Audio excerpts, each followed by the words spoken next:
Good afternoon, and thank you for joining us from wherever you are.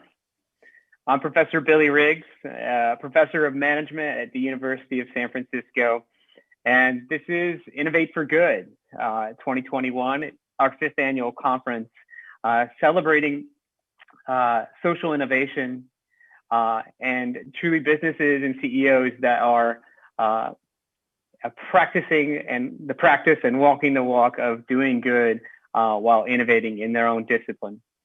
I could not be more excited to host some dynamic speakers in the space of logistics and delivery, as well as media and information. And these are specifically topics that have impacted all of us over the past year. But before we do that, I want to just welcome Dean Charles Moses, who would like to provide a welcome to us on this very important and special day. Welcome to the University of San Francisco's 5th annual Innovate for Good conference. I'm Charles Moses, Dean of the School of Management at the University of San Francisco. Today, I'm honored to bring together inspirational business and government leaders at the forefront of social impact to discuss various topics around social entrepreneurship, cross-sector partnerships, city building, and business. It has been a challenging year, but as you will see today, leaders and executives have continued to grow and innovate in the face of global crisis. Today's event is sponsored by the Harari Initiative, which honors the work of former USF professor, Dr. Oren Harari, by continuing his mission to bridge theory and practice in the fields of conscious leadership and social innovation.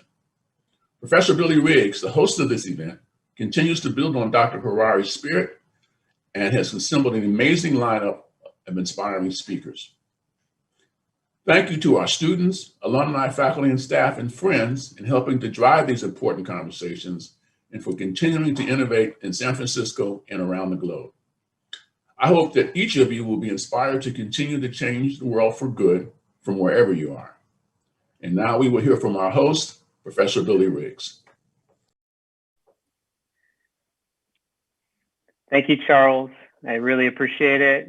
And before we get started and hear from our two amazing panels, we have a really important thing that we're going to do. Each year as a part of this event, we choose to honor an executive who is leading with integrity and authenticity and building an influential career in the field of social innovation. And we do so through an award called the Harari Award. And as Dean Moses just referenced, this event really pays homage to Oren Harari, who passed away in 2010, and two of his friends, Alan Davis and Mary Lou Dare, endowed this program and sponsored this award in an effort to honor Dr. Harari's work that bridges leadership in conscious efforts as well as social innovation. And so today we really have the honor of having Andrew Peterson from the city of Oakland as our awardee. And I couldn't be more proud to also bring to the table Dr. Shivani Shukla, who's actually worked with Andrew on a number of projects. And she will just provide a brief bio of Andrew and his amazing commitment to conscious leadership and social innovation. Thank you, Dr. Riggs. Like he said, I'm very excited to be presenting Mr. Andrew Peterson. He's an application platform and enterprise software veteran with more than 30 years in the IT industry. He has built a successful career leading experienced software development teams and running SaaS data center operations. He has extensive experience leading teams of IT professionals in engineering, network operations, customer support, and service delivery. In March 2017, he was appointed by Mayor Libby Schaaf to take the helm of the city's IT operations as the new CIO for the city of Oakland. As the CIO, Mr. Peterson directs about 80 staff members engaged in enterprise services, IaaS, app development, database admin, networking, and telecom. Under his leadership, the city has received the CIO 100 Award for its Oak Apps portal, a collection of web-based applications designed to easily connect residents with Oakland City services. With an OCAPS account, users can sign into multiple applications, which eliminates the need to provide duplicate information for city services. So the single sign-on system includes apps such as Rent Adjustment Program that helps residents report and combat rent rates that are raised unfairly. Police Review Agency app that replaces paper-based processes for filing complaints against law officers, and several other such services on the portal. The city now communicates with its residents digitally and more effectively. Mr. Peterson is credited for this and many such technology-enabled community-oriented solutions designed to support digital inclusions for the underserved population of the city and beyond. He has an MBA from USF, yay, and a BS in computer science from Purdue.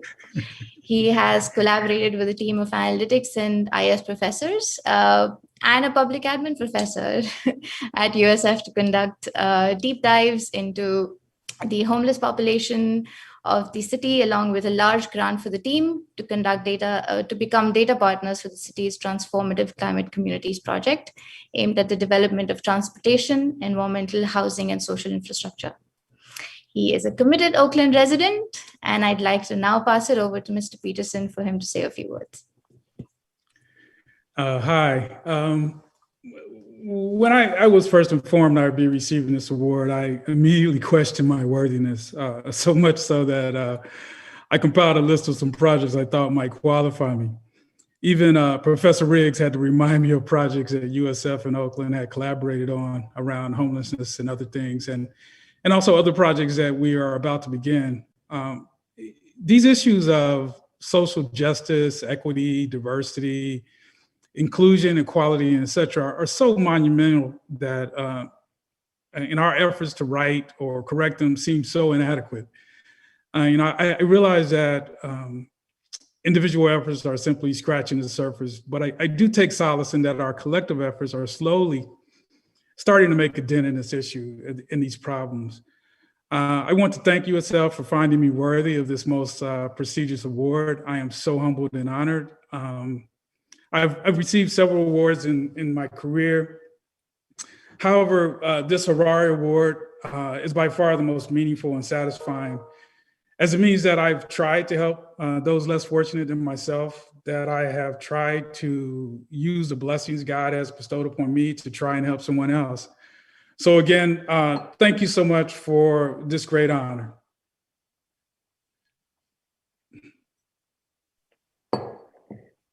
Thanks so much, Pete. And we are so proud to have you as an alumni, to be an ambassador for this event, but also an ambassador for our program, but also I think just to illustrate and to have a partner who's with us in the trenches. And as you know, part of the mission and part of the Jesuit mission of USF is to protect the most vulnerable. And I think we see that in your work. And so we are so grateful to have you as an alumni, but also a fellow champion of these mission-based values. So thank you so much. Thank you. So that was super inspiring for me. We are actually going to expand on those discussions. And if you didn't hear, the kind of the intent of this event is to really celebrate social and conscious leadership, investing in issues related to people in the planet while we're innovating business, both and public sector organizations. And so we're going to take a little break here. And if you can imagine us on a virtual stage, Shivani and Pete and I are going to run off and jump into another panel. So we're going to welcome to stage Mr. AJ Vermani, Miss Megan Miller, and Sven Wolf, three dynamic leaders who are continuing to responsibly lead organizations in the logistics sector. Just hang out. We'll be back in 1 minute and welcome them to our stage.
All right.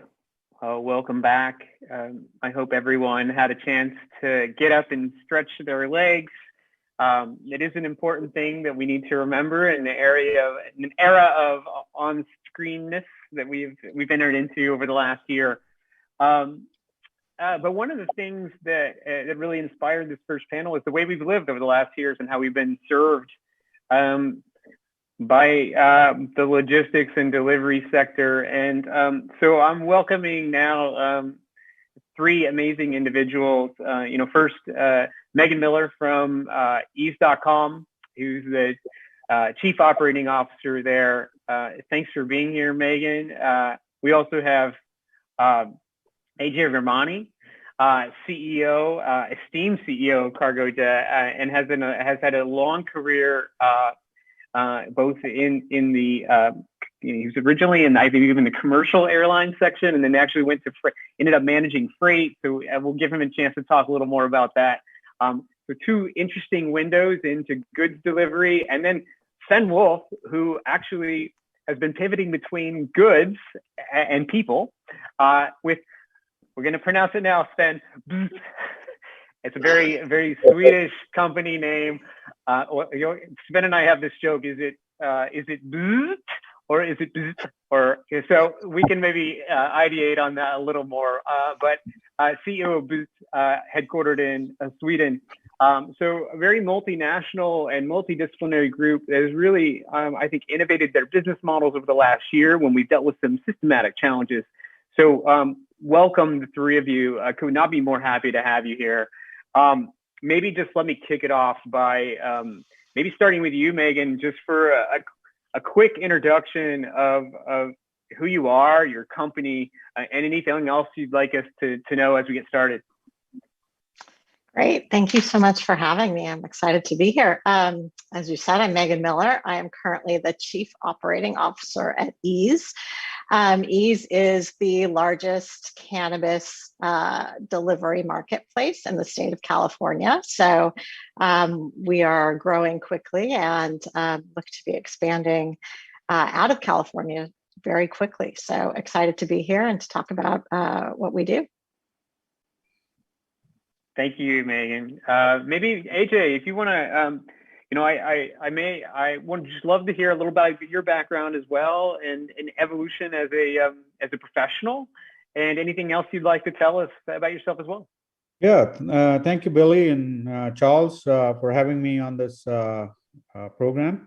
I'm excited, and I'm AJ Vermani. I'm the CEO of Cargojet Airways. We are headquartered in Canada, in Ontario, but we fly all over the world. So we started. I've been in the freight forwarding for the last 40 odd years.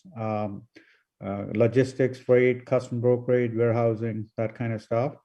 In '99, I sold off my companies to an American company, getting out of the freight business.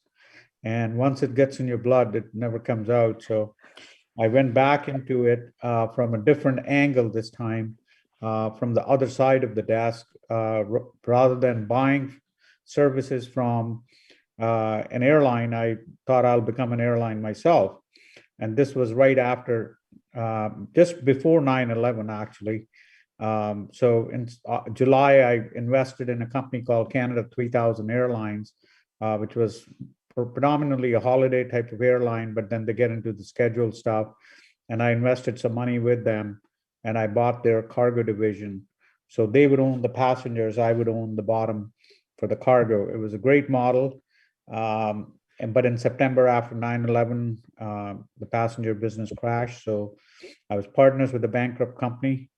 So what do? I write off and go play some golf, or do I go back? So I decided to double down and buy the company out of bankruptcy, but never started the passenger side of the business because I just love boxes and cargo. So it wasn't sexy in those days, but now it is. And we started with one aircraft, and after 9/11, people thought that was the wrong time to get into the business. But here we are today. I think by the end of this year, we're going to have 35 wide-body cargo aircraft, the largest airline cargo in Canada, and working around the globe. So we'll talk some more about it, but it's been a great experience, especially timing is everything, and the timing was bad when we got into it, but right now it's a great timing to be in cargo business. Thanks, AJ. And tidbit about AJ is he actually went to school with our dean, which is actually a nice little story. Yes, I was very fortunate. Charles Moses and I, we used to do our homework together. I won't tell you all the stories about Charles, but we went for our MBA together in New York, and I used to fly every week to New York City from Toronto on that $19 one-way flight to attend 2 or 3 days of school and do some homework. So it was a great experience, and to be honest with you, certainly changed my life and the way I think. So it was well worth it, I should say. That's great. So. That's great. Well, maybe last but not least, we're going alphabetical here. So Sven Wolf with Boost. Hi, please. Excellent to be participating in this esteemed panel, and really good to see you again, Billy. Yeah, so as you mentioned, our kind of weird company name, we used to joke about that. It's not that important exactly how you pronounce it, as long as you pronounce it with a lot of conviction. So because conviction is really what is needed to achieve our mission, which is really to kick fossil cars out of the city centers. That's what's going to be our contribution to this small planet that we're on together. So I'm the co-founder and CEO of this company, Boost. As you mentioned, based in Sweden. We have our proof of concept site in our capital, Stockholm, where we use small electric vehicles. We call them pods. And initially we use them to transport individuals, people transport. And we also have this digital advertising sign on top of these vehicles. So we have a revenue stream on from digital advertising as well. But we were very badly affected by this pandemic.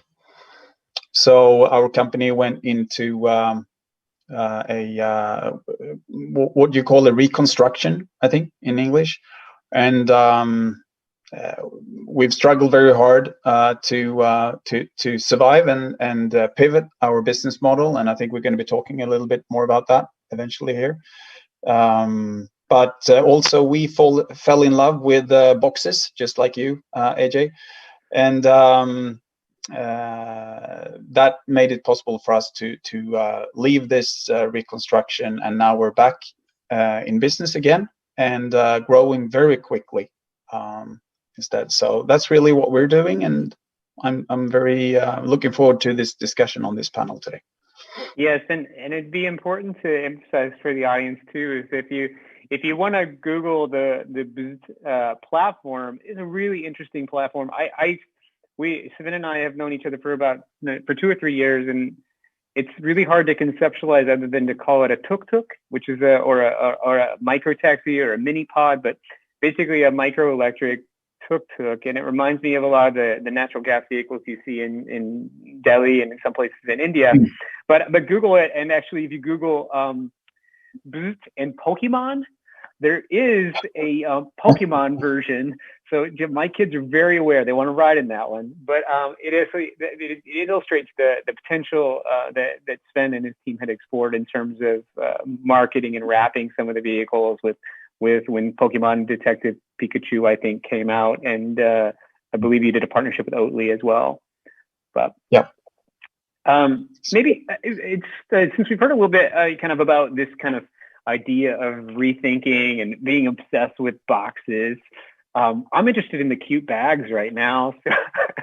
So maybe we start off with a little more in-depth question with Megan, just in terms of, what are the last couple of years looked like, and are there opportunities and challenges that Ease has dealt with, particularly, and we don't have to focus on a global pandemic, but it'd be interesting to see how are you adapting? Are things you're doing? Are there opportunities you see?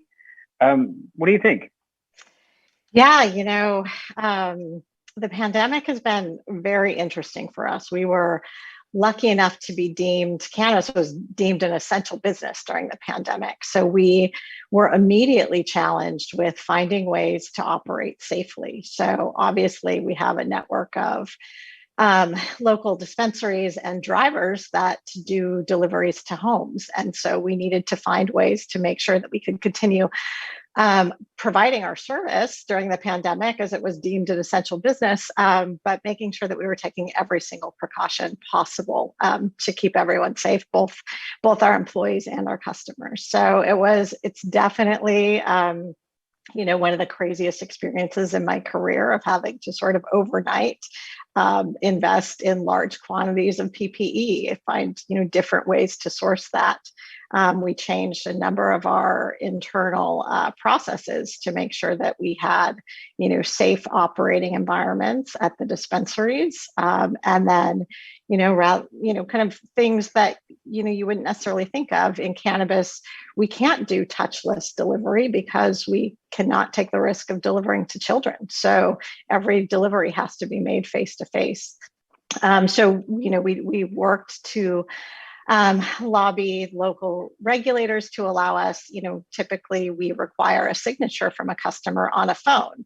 So, kind of that's not a great process during a pandemic. So we lobbied local legislation to allow our drivers to just sign with an X. So, the customer didn't have to sign. That's a temporary fix, and we will go back to, hopefully at some point in the near future, we will go back to customers actually signing. But so for us, it was really about, during this time, how do we find ways to operate safely? And it was incredibly challenging.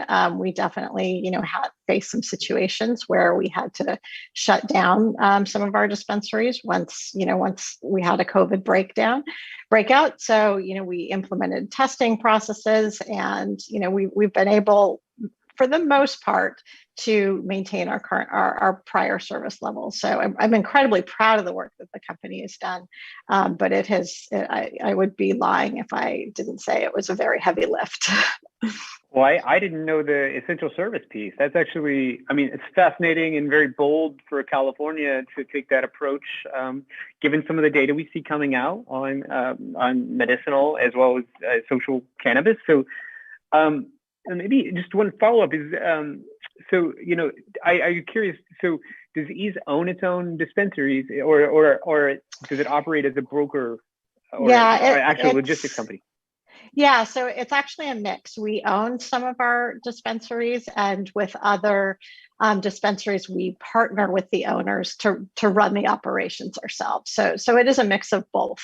And that's actually new for us. We started out as just a technology company, but in early 2020 decided to make the pivot to verticalization to actually be a plant touching organization. So, we were about 2 months into that when the pandemic hit. So it was a crazy time.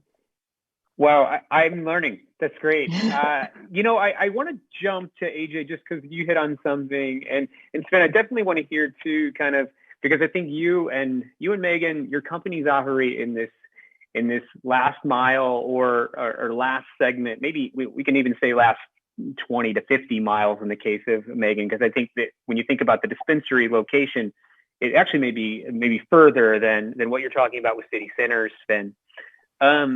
But AJ, when we think about, and Megan is thinking like instantly, I had to have PPE. How's your business grapple with? I'm assuming that a lot of this PPE has to go long haul. Like these aren't being produced in California, and so have there been things that you've had to grapple with, AJ, that you were unanticipated, and how did you handle those?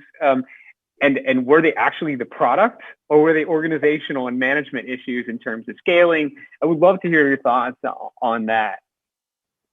And I think you're muted right now.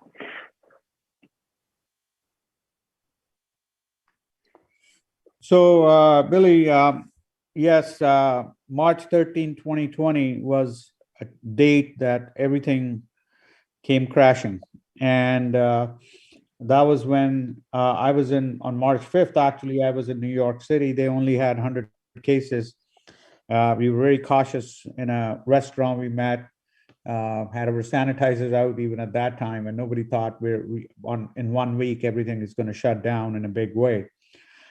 We certainly had to, the PPE was a big situation everywhere. Like, you could not find a mask, you could not find any sanitizers, you could not find any wipes, and nobody knew about, what precautions to take and, what this virus is all about. So March 13th, we had a weekend conference call with all the employees. We have about 1,000 employees in Canada and US.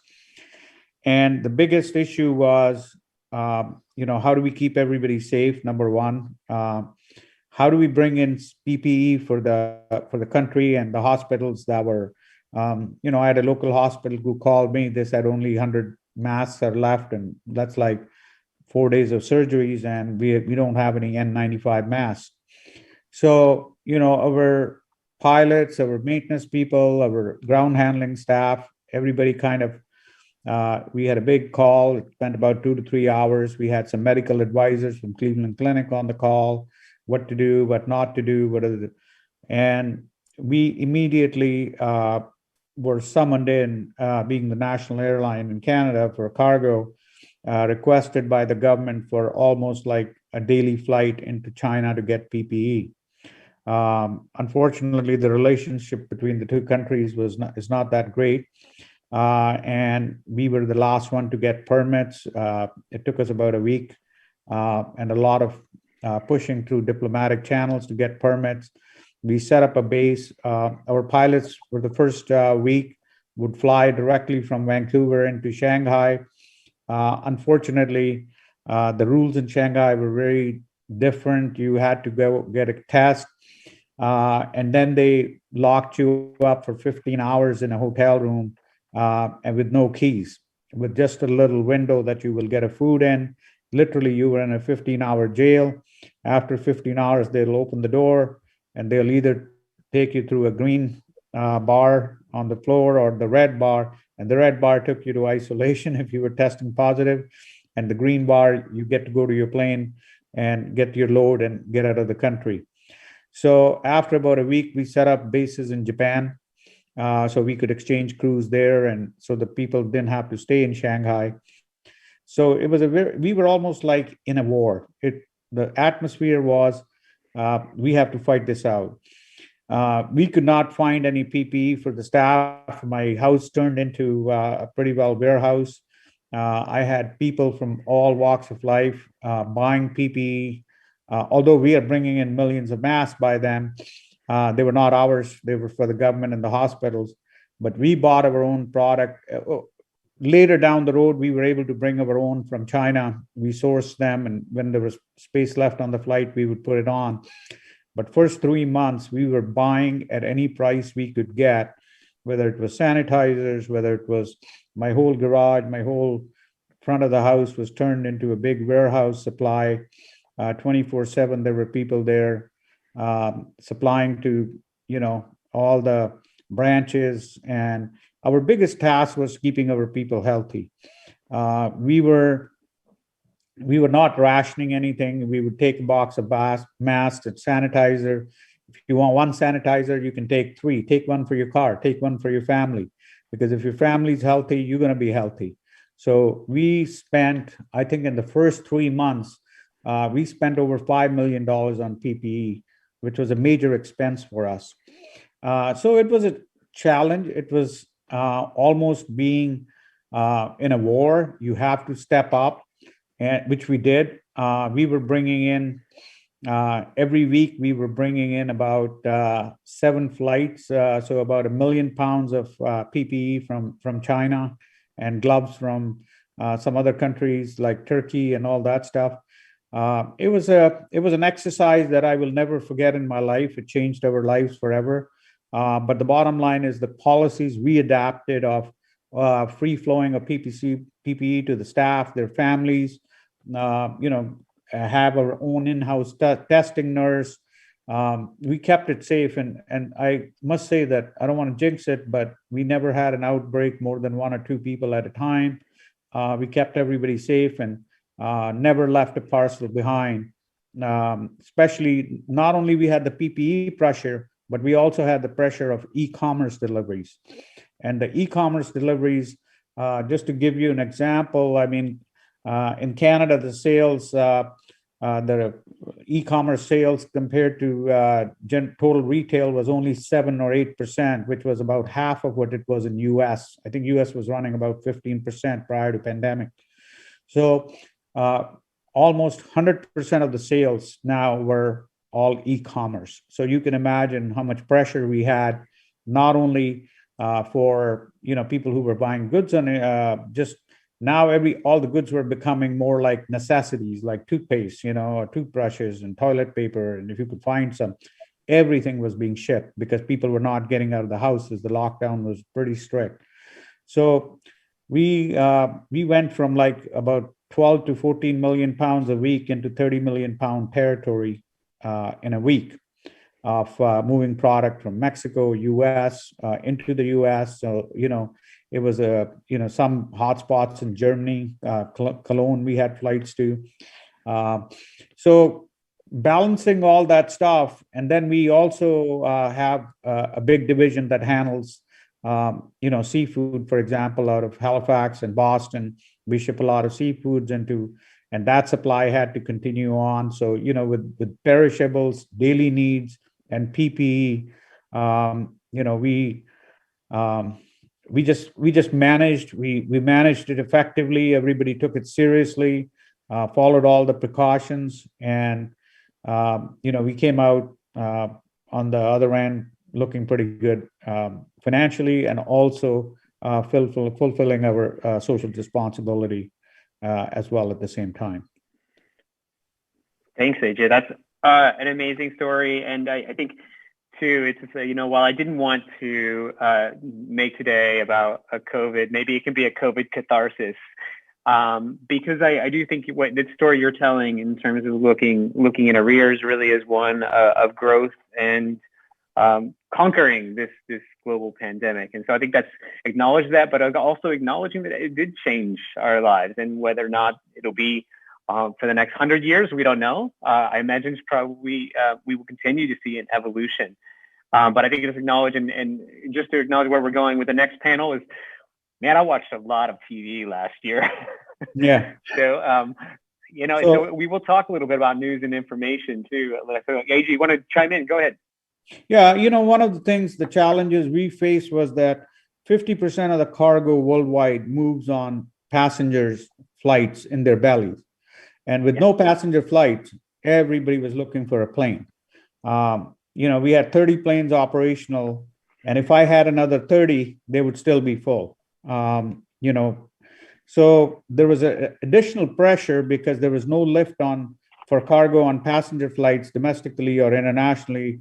And, we had to pick up the slack as well. So a plane that normally flies 12 hours a day was flying almost like 20 hours a day and very little time for maintenance. So, it's much better now, but certainly the past 8 months has been an experience that I think shows us that we can get ready in a hurry and face any challenges if we put our minds together, and if everybody wants to succeed, there's no obstacles.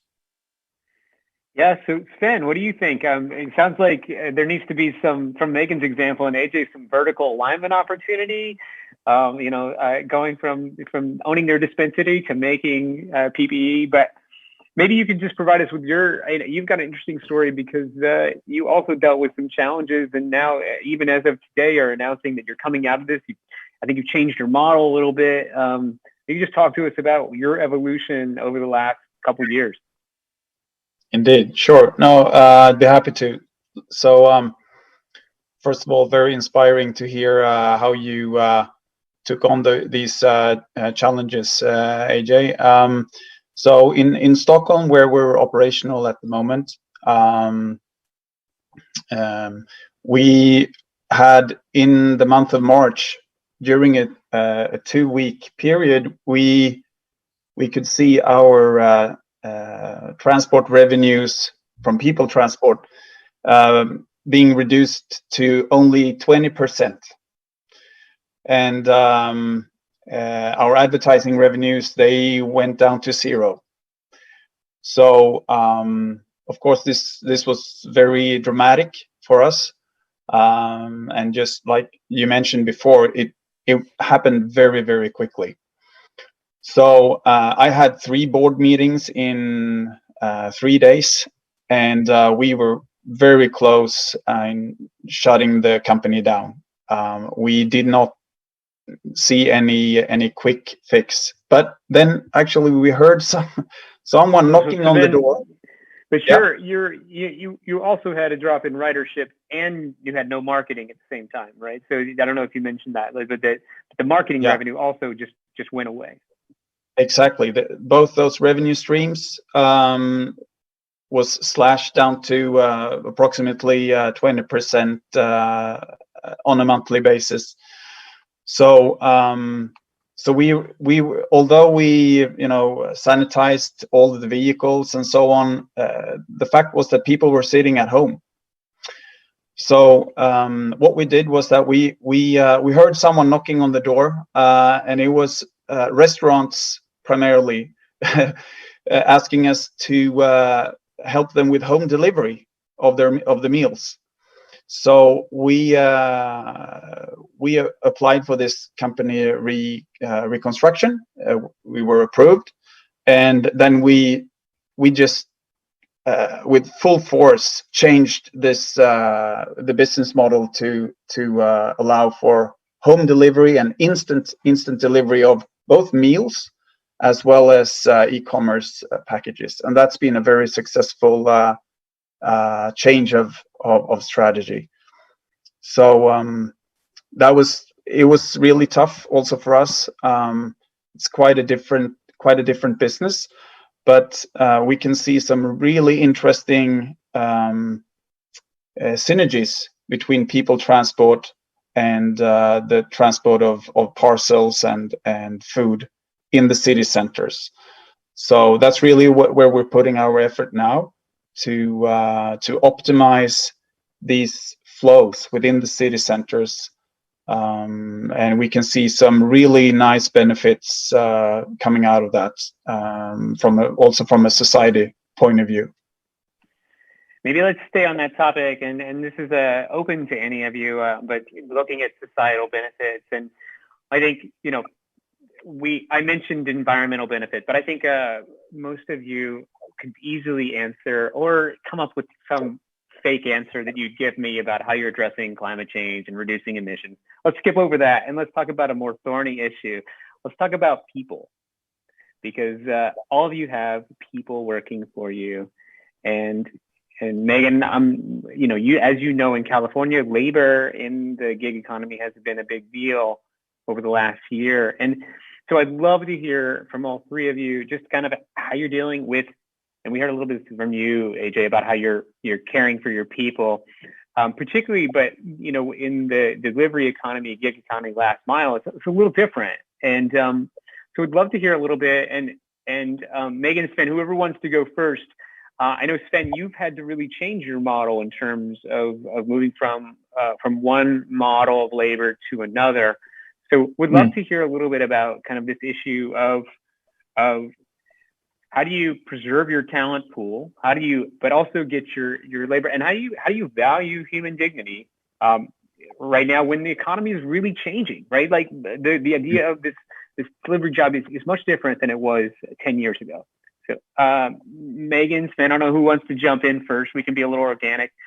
Sure, I'll jump in, Sven. Yeah, sure.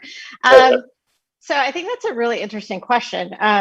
For us, I think what we've done is just we've leaned in incredibly hard in terms of the things that really make Ease a great place to work. And one of the things I'm most proud of, really, along those dimensions, is our social justice programs. So, there are multiple initiatives that make up our social justice program.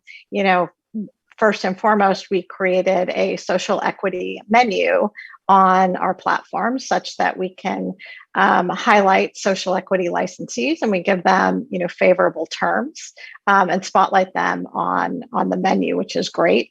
Another program that we started is the Sorry, Megan, can you explain that a little more? And yeah. I'd love to hear a little more about like what that actually looks like. Is that like when the driver or the deliverer sees it on their dashboard, they get a different rate? I just want to understand that a little more. So yeah, it's actually social equity licensees who create products, so who have flour or edibles.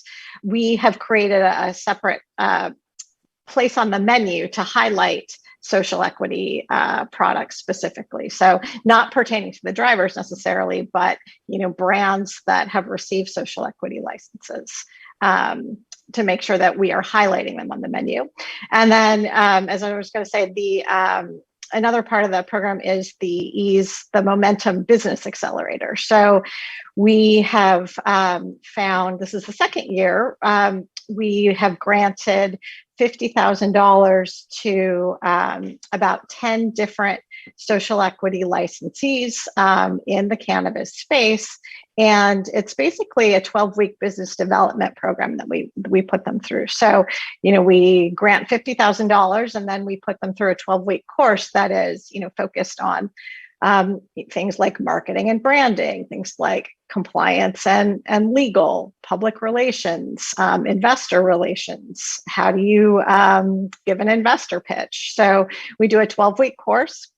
And at the end of the course, each of the participants, actually, we hold a pitch day and they pitch their business to a field of investors. And we've had several from the first class last year actually graduate and become members of the social equity menu on our website. So really leaning in, as you talk about, kind of the war on drugs really had a disproportionate impact on people of color. And so, it's something that we are incredibly proud of to, focus on, building a sustainable industry for everyone that wants to be involved. Megan, I really appreciate it. Thanks for letting me interject. And I want to acknowledge, like you just hit on a very strong trope that is cultural trope, that the drugs, crime thing. And we just want to acknowledge that here, because I think that it has targeted vulnerable populations in a way that it's fascinating to see your company taking on. And I appreciate you bringing that up. And so I just want to bring it up a little more literal sense in terms that we acknowledge these cultural biases, particularly in the U.S.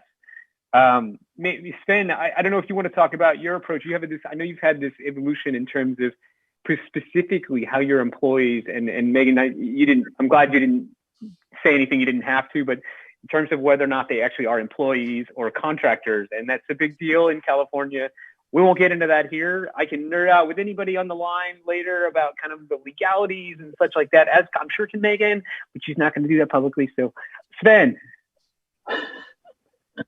Yes. No. Yeah. That was one of the most dramatic things that we went through, because I don't know, maybe you've picked up that Sweden is a slightly socialist country. Maybe you've heard that somewhere.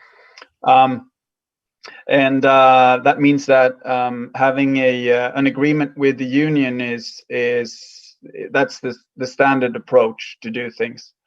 And of course, the gig economy is quite controversial here as well. So what we were forced to try to find our own way, some kind of middle ground, because what we found was that after 3 years with a union agreement, when the pandemic struck, it went from difficult to impossible. So we had to grow into a different model where we actually the reimbursement or the payment for our couriers is dependent on actually the performance. So, and in fact, although we changed the model, we're still the same people. We're still the same hearts in our chests. So we're building this other model based on performance based remuneration, but with a very responsible and a decent approach to that. And that is really necessary, because what we're finding is that there's really tough competition to attract the best couriers in Stockholm. So it's not a black or white scenario. It's really more nuanced than that. Yeah, and this is going to be an issue that I think we will continue to circle back to, even as we've seen with some of the new laws in California, which has really led on some of these new gig labor laws. There's been some corner cases in terms of, for example, how our stimulus actually goes down to people that actually fall under these laws. Some of them don't qualify, for example, for local stimulus checks or local minimum wage thresholds. So definitely lots of things to pay attention to there. I want to ask, AJ, particularly since he's managing people in a different context, if there are things that he's had to do with his people. And then AJ, I have another question for you too, in terms of I feel like particularly you have a window into this thorny issue of jet fuel, and if we have this two-pronged challenge of protecting people, protecting the planet, how do we deal with the climate emissions of jet fuel? So let me touch on the people side very quickly, because that's been a big challenge in many ways. In the airline business, prior to pandemic, there was a pilot shortage. There were no pilots available. The business was so booming that cargo airlines had very difficult time recruiting pilots and maintenance people, because everybody wants to work for a passenger carrier. It's a little nicer than flying boxes. But some people who want to fly cargo, most of the jobs are night flying, and people, it's unattractive. What's happened now is that with all the airlines not flying passengers, cargo has become very attractive. People have realized that it is the most stable place. People will always need goods. And so now there is not a shortage. I would say people are being called back, but I think there is that market has eased up, which has helped our deliveries a lot. The second part of during the pandemic was that the general ground handlers who kind of load the planes and offload, and there's about 700-800 of them we have across the country. What we found challenging was that although they are regular employees, we were trying to get, we got a lot of people from part-timers and help out from all walks of life. But we found a very interesting that we were competing with our government to get these employees working, because in Canada, everybody was getting $2,000 a month if you were not able to work or unemployed or whatever. So when people are getting $2,000 a month for not doing anything, why would they come to work at let's say $25 an hour job? And why would they risk themselves? So what we had to do was to make sure that we pay better than what the government was giving them. So everybody in our company ended up with a $75 a day hero pay, and besides all the PPE they would get. So, and these $75 we made it tax-free, so we will take the burden off it. And so this was a big incentive that people showed up to work, and our operations continue to go on as usual. Because if we did not offer that, we would be competing with that government stimulus that they were getting for $2,000 a month. But I think many big companies, grocery chains, were paying like $16 or $20 a day, $2 an hour increase, where we went overboard Again, it cost us money, but to be honest with you, the gains were so substantial that we had to keep the employees healthy. We had to keep them safe. And the company did well during pandemic. And we said, okay, that's one way of recognizing the people and also sharing some of the rewards with them. So it kind of worked both ways. And I think that has brought on a lot of loyalty and attendance, and we've been able to do the job. So that's on the people side. We had a little bit of comments to make. I did. You talk about the jet fuel and the environment. So I think the last probably 1 year with very few flights happening, and any flights that are mostly happening have been cargo flights. The normal schedule has been 20 or 30%. So, it's a great win for that. If nothing else, the positive side of all this is the environment's probably a lot more cleaned up with this lack of flying. But on the cargo side, the flights have increased a lot, right? So as I mentioned, we were handling almost double the loads. So we're probably doing double the flying. So it's still not as bad as it used to be. But that's one of the things that, there's no choice. In today's world trade, getting the product one place to another, people buying online, there is going to be a lot more fuel spent in the skies. As you know, Amazon's building a big airline, Amazon Air, UPS, FedEx, DHL, Cargojet. These guys have Atlas Air. I mean, you look at the number of cargo planes that are available today, there are none. So a plane that was worth $25 million is now $35 million. So there's a shortage of cargo planes because of the goods. So it's a very difficult task to be, although I'm not saying it's not important, and please don't take me wrong, but right now at the need of the hour, there is no such thing as nobody's thinking about the fuel burn and carbon footprint or cleaning up the environment when essential goods and supplies are needed everywhere. I think there will be, once this pandemic is over, there will be a conversation on it.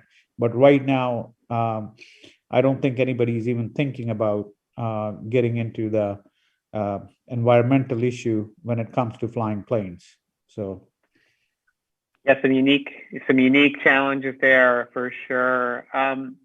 We've got about 5 more minutes or so, and I'm going to do something I don't normally do, taking some risks here.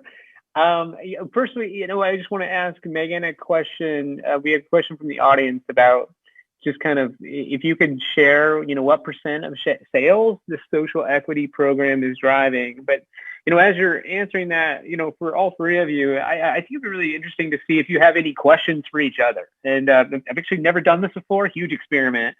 But feel free. I mean, if you've got a question for one show, this is a really interesting discussion. So maybe Megan first, and if anybody else wants to chime in, if you got a question for one of the other panelists, would be delighted to entertain that.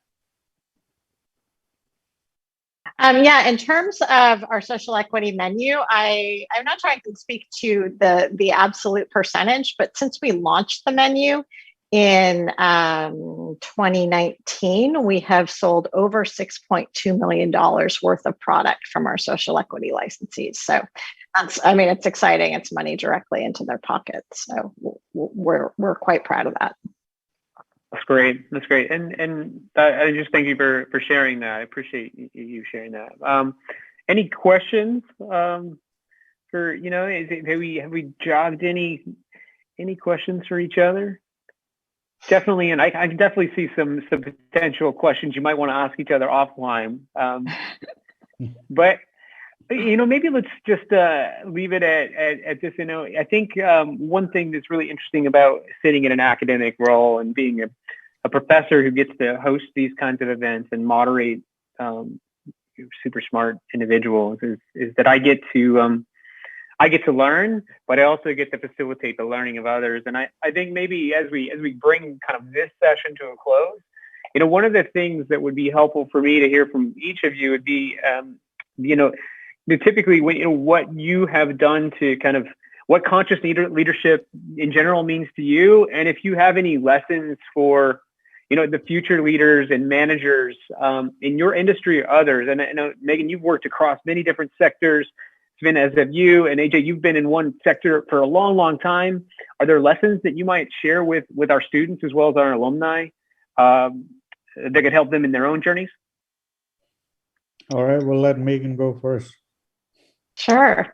Gosh, I think a couple lessons jump to mind. I feel like I have been successful because I look at the data. So I just try and encourage us always to be making data-based decisions.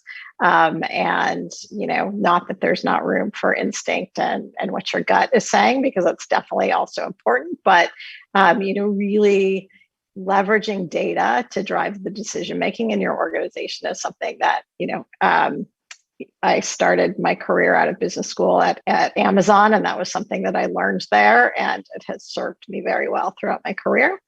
In terms of, I think, just kind of another piece of advice, also, something I learned at Amazon. I'm now a COO and a mom, and I've got kids at home during the pandemic. It's been a crazy year, and being at home, there's not a lot of there's not a dividing line anymore between sort of work and personal life. And so, something that I really am encouraging, my team to really spend their time thinking about is that, no one will draw your boundaries for you, and no one will respect boundaries that you don't respect. So that is definitely something that I, think is important, to women, but also just to the general population, especially now that we're so many of us are working remotely, is that you have to own your boundaries and you have to draw them. You have to own your own mental health. You can't expect anyone else to do it for you. So that's definitely something that I continue to learn over and over again, I would say. AJ, you put her on the spot, so you got to go next. Well, absolutely. And for me, the recipe or the secret recipe has been a very a word that's used so much, but a lot of people don't mean it. And it's about people. And I think at the end of the day, I don't consider we are in logistics business, or we are in in grocery business, or any business you take it all boils down to people at the end of the day. And what it showed me during these tough times is that if people didn't step up, we wouldn't have fulfilled our obligations, and we wouldn't have been successful. And why? One of the reasons people were stepped up, because this was not just during pandemic. And if people are treated well, people are treated with respect, if there is a team atmosphere in your organization, you will get rewards. I mean, at this time of the day, at this time of the life, when you look at the pandemic situation, if you did not have that team spirit, if you did not have people with their positivity, and this culture, if people who didn't have that culture probably are not going to survive, because at the end of the day, a happy worker is a productive worker. And if a happy worker is also a happy family member at home. And when a member is happy at home, he's going to bring that to work. So it all boils down to, we have 5 principles in the organization that we started the company with. One is respect, fairness, teamwork, diversity. So, when you look at equality, so these are the 5 principles we had. And it boils down to one thing at the end of the day, that you got to treat people as you would like to be treated, and as human beings, and understand their needs, listen to them. Their small problems could be big for them, might be small for you, but for them it's big. And if you're not listening, and if you're don't have that people culture, you would not be successful with or without pandemic. And I think that's been the key to my whole thinking and organization. And I am what I am because of my team. So that's how I feel. That's very nice. Sven, okay, last word. We're standing in between you and your dinner probably because you're in Gothenburg. Or a bottle of wine. Touche. Well, I'll keep it short and sweet then. I think to me, the key is really critical thinking. So in my mind, like if you question continuously what you do and the messages that you receive, the information you get, the data that you mentioned, Megan, and you do that, question that in a constructive and healthy way, you'll eventually find your way towards a more conscious and sustainable leadership and approach. I think that is really the key to many of these principles also that you mentioned, AJ.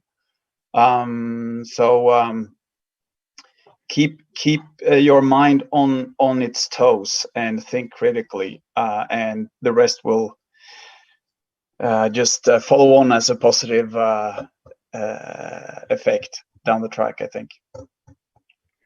That's awesome. And that very clearly reflects what a mentor of mine used to say, which is question the status quo, but always be a student and always stay humble.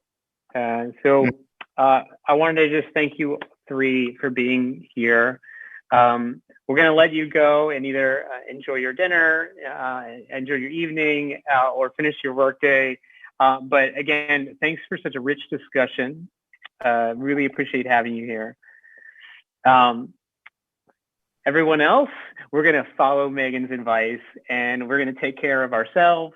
I'm going to ask you to just take a quick 2-minute stretch break before we come back for a really amazing panel with David Gehring, Marcy Harris, and Chris Webster. Well, thank you for having us. Thank you so much.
Well, welcome back. Hope you had a good stretch break. Really just continuing this rich discussion here, Innovate for Good 2021. And want to welcome to our virtual stage here, Dave Gehring from Distributed Media Lab. And Dave will tell you a little bit about a rich history in both, started in news and has come to tech, and now he's a serial entrepreneur. I also want to introduce Marcy Harris, CEO of PopBox.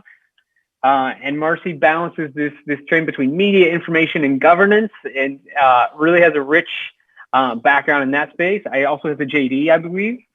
So we should tell us a little bit about her background as well. And then lastly, get a now serial entrepreneur as well, Chris Wexler, who is CEO, I believe, a brand new company, right? You've bounced to a couple companies, and now you're at a company called Kunam, and maybe you could tell us a little bit about that. But as a probably 20-year history in the advertising industry, so interesting. It'll be interesting to hear you and Gehring get into it on the advertising side. And of course, there's a whole information media side with regard to politics there that I think would be interesting to hear about from Marcy as well. So without further ado, maybe I'll start in the inverse order. And Chris, what you want to just provide a little bit of a broader introduction of you, but as well as your company and what Kunam is.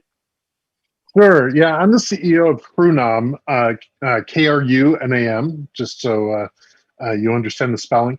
It is a technology company that is focused on fighting the spread and distribution of child sexual abuse materials, what is parochially called child porn. We don't say that because that implies consent. And so it's using the best in deep learning, AI, and computer vision to help large media platforms keep that kind of content off their platforms.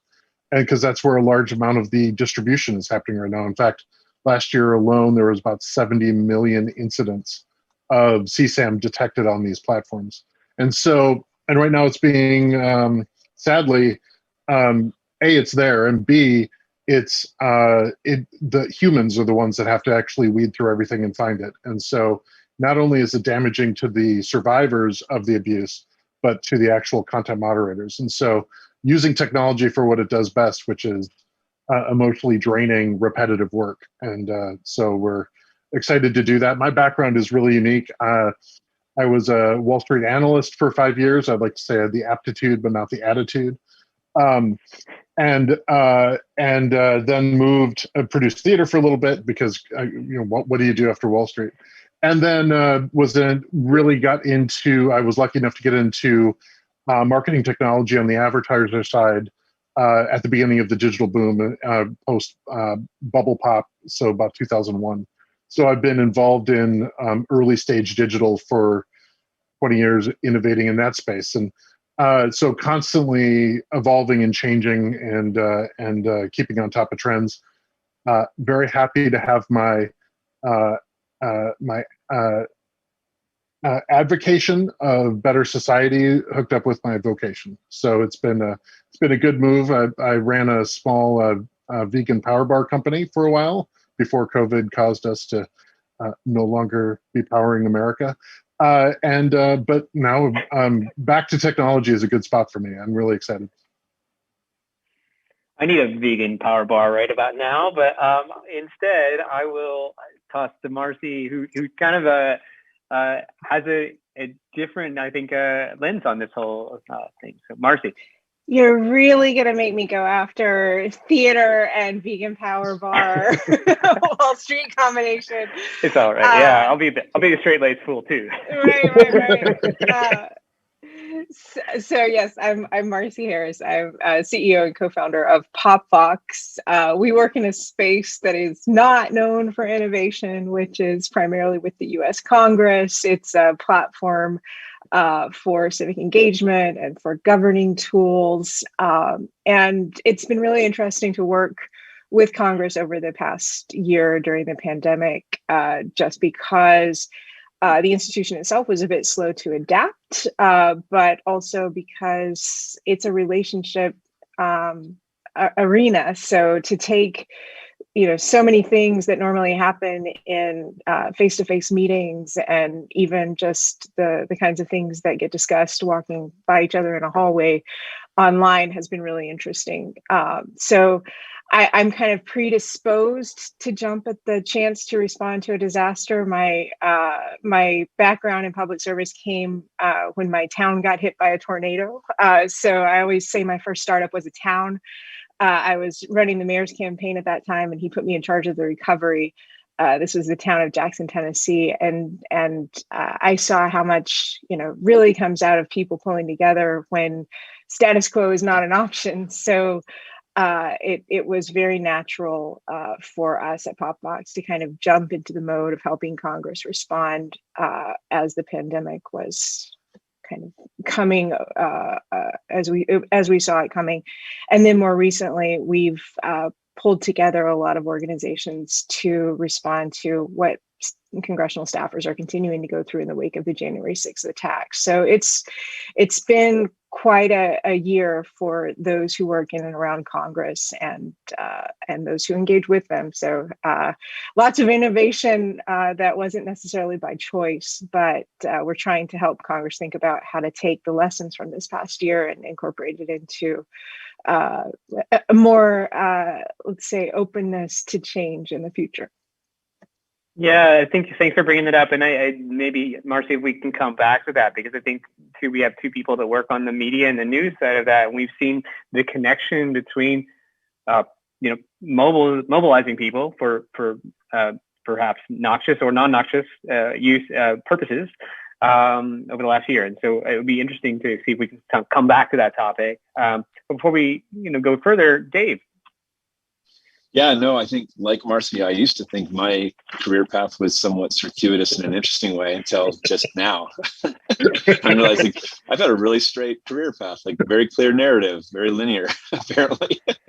But no, I've been focused on the economics of the news business for about the last 10 or 11 years. Started really focusing on the economics of the news business when I was doing a startup that was engaged with a lot of local news publishers. And in working with them, I was increasingly becoming aware of how bad their businesses are and how they're never going to get any better. And there was nothing they could do about it. And so the entire news media industry was devolving into a state of managing their decline.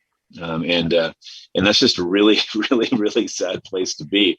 And then at the same time, I took my civics classes growing up, and I, understand that journalism is fundamental to providing us the information we need to be free and self-governing, and maintaining our democracy and all that. And so I thought, man, if we don't fix the economics of this industry, then we'll lose the capacity as a society to hold power accountable and maintain an informed population. And it'll be a 1 or 2 voting cycles before we've lost our democracy. And I used to say these things, and they seemed hyperbolic, back in the day. And then boom, the last 4 years, all of a sudden, yep. I can't. There's nothing I can say that seems hyperbolic enough anymore.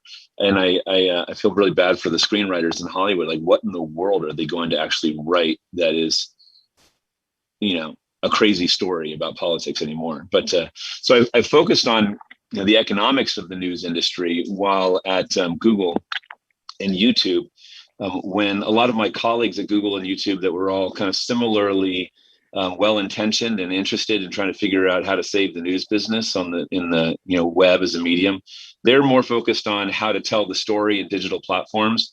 And I was much more interested in how to make money by telling the story on digital platforms. And I figured journalists will figure out how to tell the story in digital platforms if we have journalists employed to tell those stories. So I was just really only focused on the business models and the economics. And from an economic perspective, the goal was really, let's establish a new economic framework that supports quality original journalism on the medium of the web, so that my kids and my grandkids don't have to worry about the demise of that industry, and they don't have to worry about the demise of democracy as a consequence.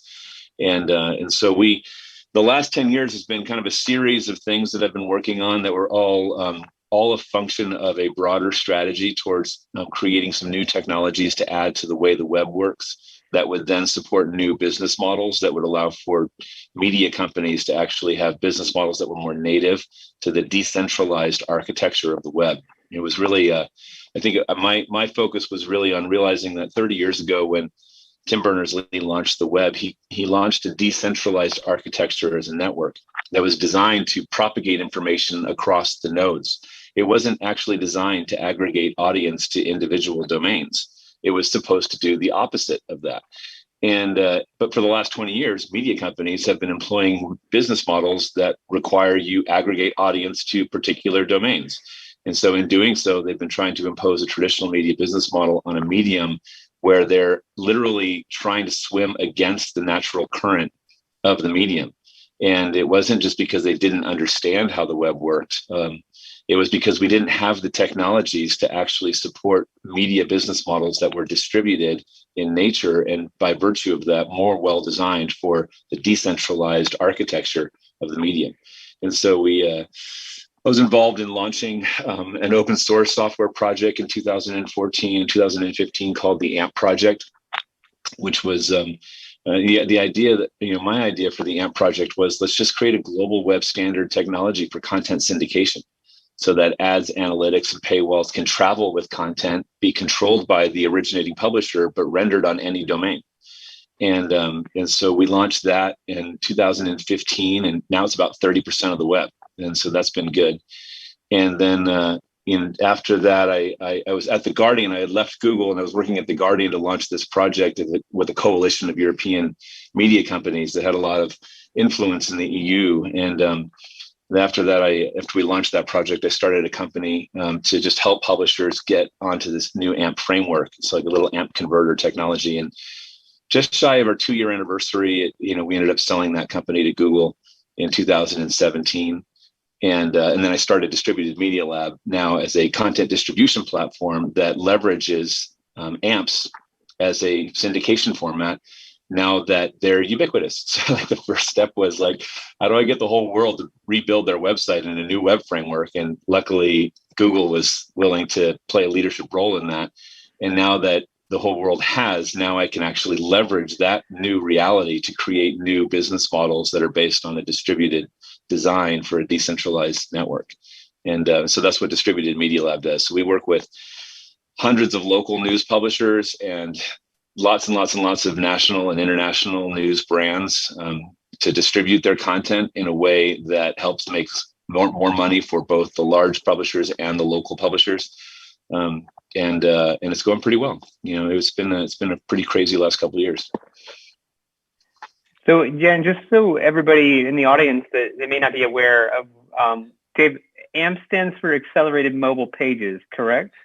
Yeah. So when I was at Google as an employee, I always wanted Google to launch an open source software project to define a global standard for content syndication. And so I was writing all these memos, but I'm not an engineer. So at Google, that meant I had no reason to say anything about anything interesting within that company. And so the memos that I was writing, I was always referring to it as portable content units. But then when I left and I went to The Guardian, and Google was willing to now do this because we were as a coalition, we were going to be, helping them out in some ways as well.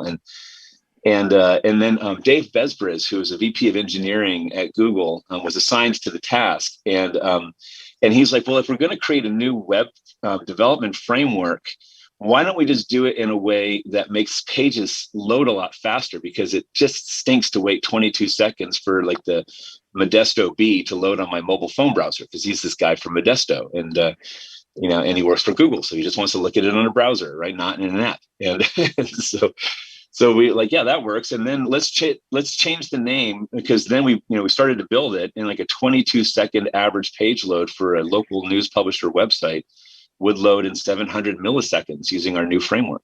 And so we're like, let's change it to Accelerated Mobile Pages. And I'm like, well, it wasn't really first about being a fast loading page. It was really first about being a syndication format. And secondly, it's not just about mobile, because it also works on desktop browsers. It works on any kind of browser. And but whatever, Google's paying for everything, so let's just call it accelerated mobile pages. And so it's been it's been a misnomer from the day one, and that's caused some marketing problems, as we've tried to roll out the standard. Well, we just call them PCUs for this call. So we'll use the Dave Gehring portable content units. I still think of AMP as like my baby, but PCUs is like, I want to bring the name back someday. All right. So I mean, I think Dave, you've done a great job of kind of framing, some of both the challenges that you saw in this crazy thing called the internet, but also kind of what potentially some of the opportunities, and that's really kind of where DML sits. But I'd love to hear from Marcy and maybe first Marcy and then Chris a bit about like, okay, you live in this information world from a governance standpoint. Do you see the same challenges? Are there other unique opportunities in how we distribute information? And I definitely, it's funny is that information can yield action. And are there tensions there that we need to be aware of? And what are some of the pitfalls and the risks and the deeper challenges? So maybe Marcy, you first. Yeah, absolutely. I don't know if you saw how vigorously I was nodding my head as Dave was speaking because he was singing my song. Absolutely, for the civic space, the decline of local news is a travesty. It is accelerating, and it contributes. We are seeing the ripple effects of people with lack of information, of in most cases nonpartisan localized information in local newspapers or on local television and radio stations that helps them feel connected to what's happening and to understand things not through a partisan national horse race lens. And it is impacting our politics, it's impacting the decisions that are being made, it's impacting our social structures, and it's really important. So I'm so glad that Dave's going to figure out how to fix the funding model for local news, because it's vital.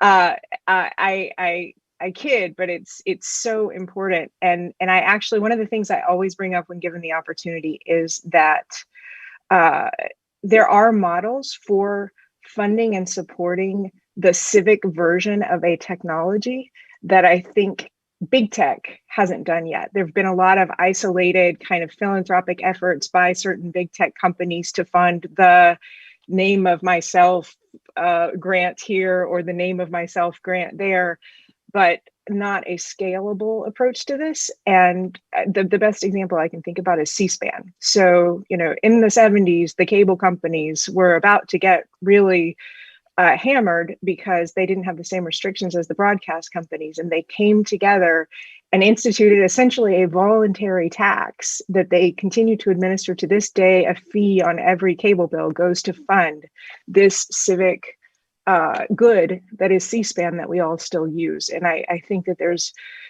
really a need and opportunity for there to be a tech version of that.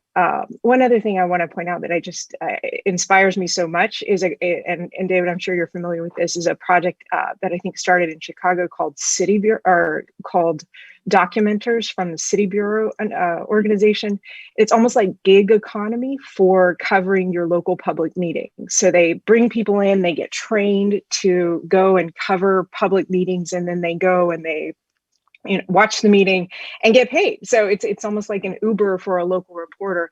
That won't replace your investigative reporter who's digging into the budget and knows, who's been there and the, longevity of having real reporters on the ground. But I think looking at some innovative examples of ways to have scalable local coverage is essential. And I'm excited to watch AMP and see what comes next. Marcy, maybe to scratch the surface a little more, there is I think some of what you're doing is policy advocacy on your own platform. But I know that you have friends and colleagues, some of whom we both know that are actually looking at issues. They're looking at everything from like how you can identify political issues at a local level, how you can identify a pothole at a local level. So, right. I mean, what is news? I mean, like, so do you have a lens, into kind of how is that? Is there an opportunity space there that provides a different level of information?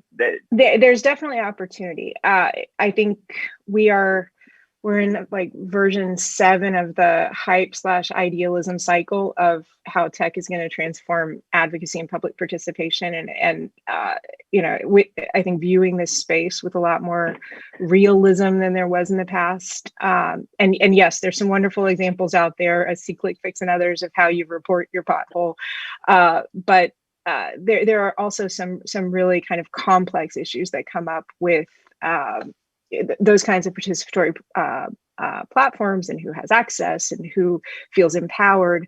One of the things, and I think, Bill, you may be thinking about this, that I mentioned to you that we're working on is we're building a new civic experience metric. So one of the challenges in the government space is you see a focus on the customer experience, which is in many cases a disempowering experience if you are just going to say, I pay my taxes, give me my thing, as opposed to feeling how much you as a citizen are also kind of on the board of directors of this company, not just a customer.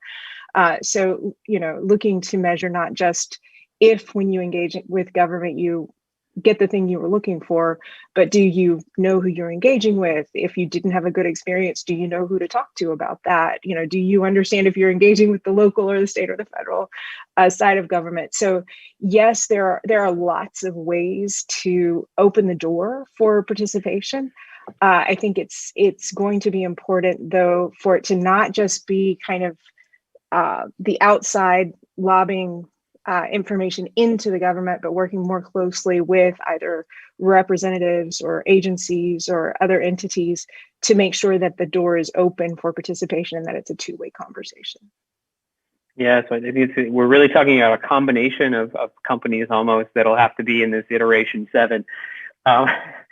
Chris, I mean, what do you think are, from your vantage point, you're working on one of the seminal challenges, but you also, given that Dave's here building what he thinks is a new academic model, or not academic, advertising model, or, economic model. Do you see kind of this whole idea of serving up content, paid content, as being a thorny issue for your own business, but also something that is essential for propping up this whole media news or industry? And how do we do that? I've been worried about the demise of local news for 15 years. It's been, and largely because I had a very unique view of it. I was on the advertiser side, and so I saw how we devalued print advertising as we got more knowledgeable about the effectiveness of advertising, and how the duopoly of Google and Facebook has really become the only option for most small local advertisers. And so when you have essentially the local news model was built on a combination of subscriptions and that brought timely news once a day, and frankly highly overvalued advertising, print advertising. Once people like me and my job, I had hundreds of people trying to figure out how to be more efficient in spending marketing dollars. We realized pretty quickly, once we did the deep data work, that why would we ever buy a print ad? Like, it just didn't make sense. And then I had hundreds of people with experience with major media brands talking the Des Moines Register. We could run circles around them. And so, but as a citizen, I recognized just how vital that was. And so I will just say, David, I am super happy to hear that AMP came from a noble place, because from where I was sitting, it felt like a data and money grab by Google. I'll just admit it. I had a very cynical view of it, because one of the reasons the Modesto B takes 22 seconds to load is they had an entire back-end data system that they were selling third-party data, which is problematic in and of itself, but it was a revenue stream that got cut off. But if they're getting paid fairly for that content, I feel much better. So thank you, David, for washing away a little bit of my cynicism. I appreciate it. But I think the other element that we haven't talked about that's really a threat to quality local nonpartisan journalism, which is critical, is that we're ignoring and haven't talked about the fact that every one of us is a reporter. When a natural disaster happens, we turn to Twitter for unfiltered views from people on the ground. George Floyd's murder is a prime example. That in a traditional media ecosystem, that would be a report from the Minneapolis police about how a man died with a medical condition in custody. But because there was a citizen journalist without an editor, without a filter, we saw what really happened. Critically important to society and democracy. The problem is there's no filter and there's no editor. And so the same thing that's empowering is also allows bad actors to do a lot of things. And so, with 70 million elements of CSAM flying around in things as innocuous as Twitter and Facebook groups and it's everywhere because they're using the exact same tools we're all using. And so, that's where, I think I've had this interesting view of the internet where I think the first 10 years in like 90 to 2005 was, hey, this is real. And then it was from 2005 to now, 2015, it was, we're going to make a ton of money. And it was like, go, go, go, nothing's wrong. And we're getting to, and I think you see this with any major media, it's about a 30-year cycle for society to figure out how to do it. Now we're coming into the reconciliation phase and trying to figure out how do we do this. And so, we founded CrewNom around one thing, and it's not just CSAM. That's the first thing. We have amazing technology that is kind of a giant leap forward in the detection of CSAM.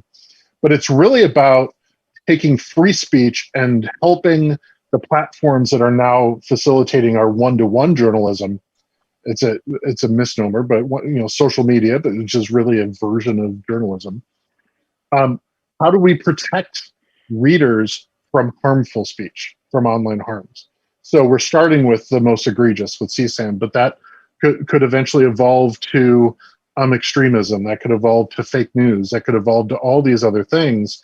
And unfortunately, when you put, David, you mentioned how Google is engineer-led. When you put engineers in charge, they focus on what is possible, not what can be done, not what should be done, because they're engineers. They're like, oh, I can put this together and I can do it with this. And sometimes they don't think through the consequences. And we're now having a reckoning and having some of that happen. And now we're taking CrewNom, we're taking the engineers and we're focusing on the problem of what should be done versus what can be done. It's frankly more challenging than the ramp up. And I apparently am a glutton for punishment. I love challenges. So you brought up, though, just kind of started to allude to the making distinctions between, information and disinformation, as well as identifying, what is, how do we know what citizen journalists to trust and how do we validate all that? So, Marcy, Dave, what are the tools we have available to address this? Well, I think it's the concept of the citizen journalist is a really tricky one because when you have your phone and so you can record something that's happening on the street in front of you, you're not providing any context, you're not providing any analysis, you're not providing journalism, you're providing information or data. That information or data, historically has not been parsed into an appropriate journalism product, and now it's starting to really move in a different direction, which is inspiring in a lot of ways. But I think that I was always a little bit reluctant to refer to the person on the street with a camera as a citizen journalist, just because there wasn't actually any journalism going on. There was just data capturing. And then that when streamed on social media can lead to extraordinarily powerful and beautiful things, and also extraordinary and powerful harm. And so I think, and then I guess from my perspective, the social media platforms like Twitter and Facebook, they could have been taking much stronger action against disinformation in particular, but also hate speech in general. For a long time, if not for the political climate. And so the political climate was really forcing their hand to remain inactive toward doing what would not be hard to do to start to curtail hate speech in general and disinformation specifically. We can watch when a meme is created by, and published from an IP address from an office in St. Petersburg by the Internet Research Agency. We can watch it get discussed in on the usual suspect kind of dark web channels. We can watch it bounce to Twitter. We can watch bots originating from Russia having conversations about that meme that was created by a guy in St. Petersburg, falsely accusing a Democratic politician of something or another in like a pizza parlor. Then we can watch those bots loop in the show producers for Sean Hannity's show on Fox News and have the conversation. And then I can watch it show up in Sean Hannity's monologue within a week, like over and over and over again. I mean, this is not rocket science anymore. I mean, this is really not hard to identify disinformation and how it flows through social media channels all the way to cable news. And then I hear about it from my mother-in-law because she loves Sean Hannity.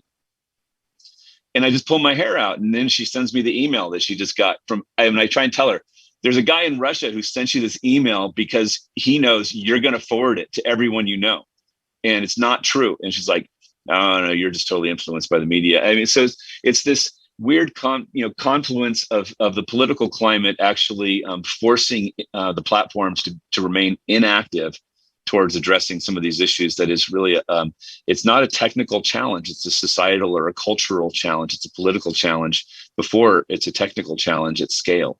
Well, it's also, I will also say it's an economic challenge. The reason I put social media in the journalism space is that they're competing for the same dollars. Mm-hmm. It's that economic pool is feeding, and it's the exact same economic pressure that is causing Twitter not to shut off bots. They could identify bots tomorrow, but they would lose so much conversation and fill in the blank, which then leads to advertising. And the paradox is the more extreme the content, the more engagement it gets. So there's actually an economic benefit to keeping a lot of this kind of fringe content on social media if you think about it algorithmically. And so, that's kind of the can and should, and those are that's the reckoning we're dealing with right now. So sorry to interrupt, but I think that obviously it's data versus journalism, but to the consumer, they're not often discerning that. And to the advertisers, it's all the same pool. And so that, when it looks like it and smells like it, but it's different, but the impact is the same, we need to deal with that as a society. And that's part of the issue. Yeah, Marcy, the business model is driving it. Yeah, no, so I'm curious too. I mean, I think that you can layer in, and I'd love to hear Marcy, given that we lived through January 6th, it was definitely the most traumatizing of days to me. We talked about September 11th in the last panel. I put that right up there with September 11th. Mm-hmm. But and when we think about sectarianism and the threats to American democracy, global democracy, what are the answers? Well, I don't know that I have the answers in a handy list. Channel your inner Jefferson. Thank you for not asking me that question. All right. Yeah. But can you please? I do think as David and Chris were talking about the technical side of this, which is of course a really big component. I think the point that was also raised that is the non-tech side of this is also really important. Why are these seeds finding such fertile ground in a society that feels so disconnected, that doesn't trust the government, that doesn't trust each other, people who are feeling lonely during the pandemic, who didn't have there are ongoing 400 years of racial trauma in the country. There is a lot of issues that are not technical, but that are exacerbated by tech, and the technology makes it that much easier to find the fertile ground. I think, I am one of the articles that I forward to lots of folks many times a year is an article, a report called Attacks on Common Knowledge in a Democracy by Bruce Shire and Henry Farrell. that talks about how there needs to be shared common knowledge in a democracy. Who's in charge, how elections are run, why they're legitimate, how our Congress is structured, what the laws are, so that you can have disputed knowledge of, what is the right healthcare policy, what's the right tax policy. So usually the disagreements in a democracy and the arguments and the debates and ideally the things that people are writing about and arguing with each other about are in that disputed category. And where we saw the attacks over the past several years, many and most of them coming from outside, but exploiting internal divisions and weaknesses and vulnerabilities, much of that was on the common knowledge. And I don't say that civics education is the panacea, but there are lots of underlying fundamental trust, understanding, education, connection, places where we have to put focus in order to, so even to start to have a list of the things that can be addressed as a part of this big problem. Tech is a big part of it, and a lot of those things, local journalism, civic education, connecting people, helping them understand each other, building empathy, a lot of that can be assisted by tech too. But I do think it is a big, complex issue, and I like the point raised earlier that we're kind of at the 30-year mark of kind of starting to figure out how we operate in a healthy way with this new kind of information-focused society. Do you think all that has to happen, Mark? You just kind of like to respond to that. I mean, one of the fears I have, and I apologize because I'm sharing a workspace, so you can probably hear conversations happening in the background. Does all that have to happen virtually? Can it happen digitally as well? Or can it happen in person? And should we be using digital platforms to encourage more in-person interactions? Absolutely. And I think that's one of the first things we need to do once we're all vaccinated is rush out to libraries and discussions with each other and town meetings and places where we get to recognize, even though we're different, how much we have in common. I just wrote a piece with a woman named Holly Rusin-Gilman about this concept of civic infrastructure. Infrastructure is kind of a hot topic these days, but we were talking about civic infrastructure as not just the technology that you might write to a member of Congress with, or you might have access a government service with, but also the libraries, the schools, the places where people come together that are a part of our neighborhoods and so important for that connection and understanding. And yes, some of it, going to the streets to protest is an important part of civic engagement. I want it to be the case that is not the only way that one feels heard. And so that, in itself, virtual town hall meetings are great. Sometimes it's nice to look your member in the eye and tell them what you think.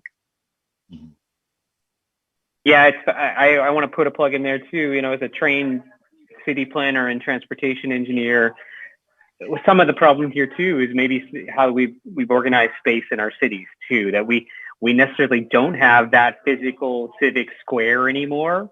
In Mexico, the Zocalo, or that space where you do find the physical space for assembly. And I'm wondering, Dave, is there a digital platform that then can create that physical space, or is there a role that news media play in that?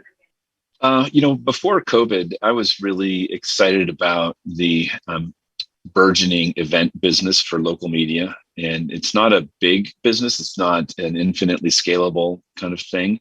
But I thought it was a defensible and a unique thing that was unique to what the role that is played by local news. And so, I was seeing Texas Tribune really growing that as a aspect of their business, and a lot of other local news organizations were looking at Texas Tribune and trying to follow that same model. And the local news organization has a unique opportunity to get the people who are in power positions to come and sit on a stage so that they can ask some questions in front of a room full of people from the community.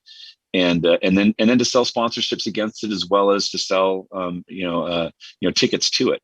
And so there's a consumer revenue model, there's an advertising revenue model from a sponsorship perspective, while doing the work of a local journalism organization holding power accountable in a way that only they can. the challenge when you try and turn that activity into a digital, in some sort of digital manifestation, is that then you have this imperative to scale, and that imperative to scale inherently mutes the whole value of the exercise. And so I'm hoping that that comes back. I think it was probably going to play itself out to reach become a business model that was a nice add-on, but not necessarily like a core thing. In the meantime, I've watched a lot of local news organizations do really well in 2020 with their membership subscription models. And so instead of a hard paywall, let's just ask people to donate because they're members. And when I was at The Guardian, we launched the membership program back then, and it was really clear to us that consumers don't pay you for the content you wrote yesterday. They'll pay you for what they think you're going to write tomorrow. And that means they know who you are as an entity, as an organization, as an editorial voice, and they want to support that voice. And so they'll only pay you for what they think you're going to write tomorrow, but not what you wrote yesterday. And so understanding that balance is really where a lot of local news organizations are finding themselves increasingly able to understand, like, membership is a lot more useful than hard paywalls. But then also, like, the aspect of advertising that we're really focused in is content marketing.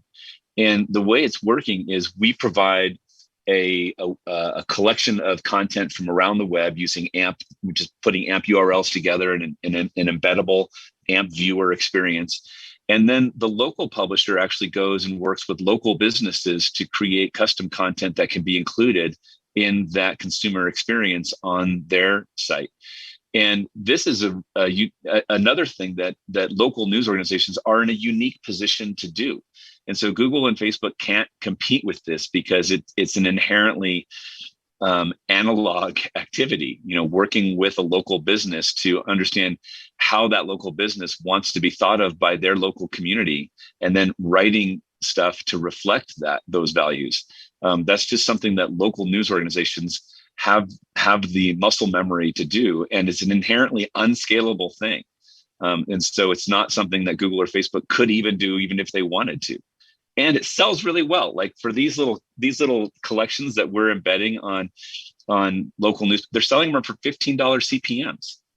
And so, and it basically is like economically kind of, then they start to wonder, do we need that 78 cents that we're getting from Taboola? And so that's really the thought process and the decision that's being made by local news publishers when they're working with us, is like they can sell it themselves for $15 at like a 90% profit margin, because we're curating content from around the web that they didn't have to produce. They just have to go sell a sponsorship campaign. And so it's really like, what are the business models that local media are uniquely in a position to do? And then how do we turn those into, when we started working with one local publisher, they were doing about $2,500 a month in content marketing. And a year later, they were doing $70,000 a month and an 80% profit margin.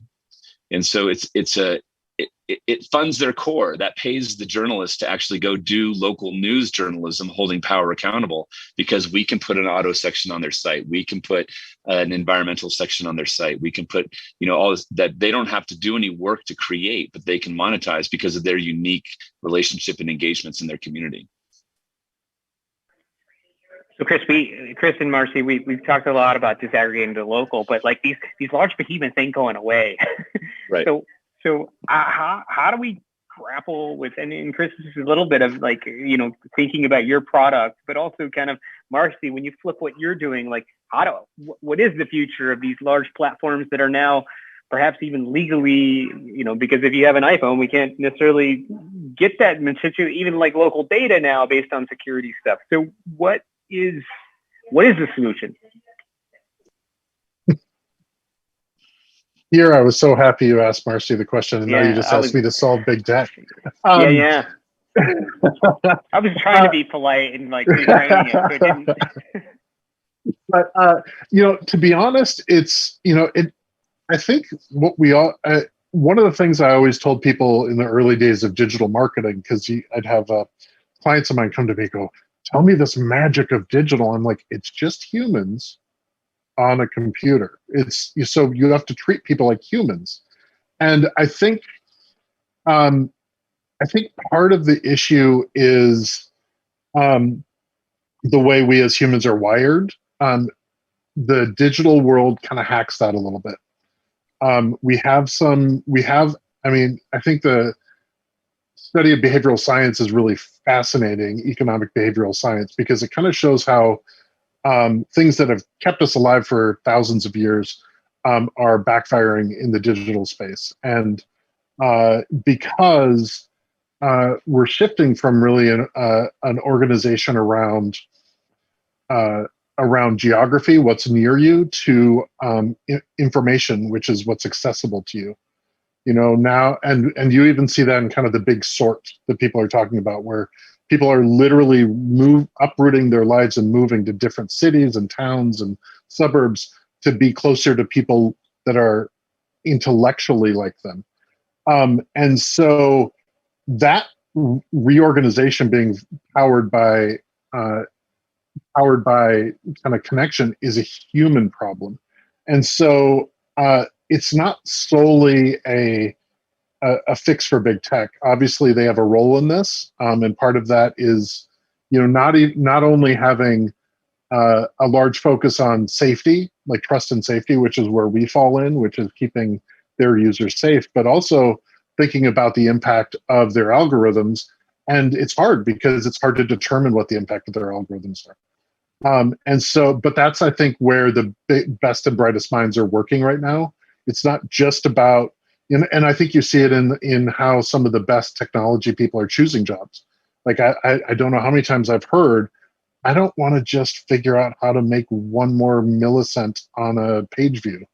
That isn't meaningful work to some of the best thinkers, and they're starting to really deal with bigger problems. And so I have faith that on the technical side we'll get better at it.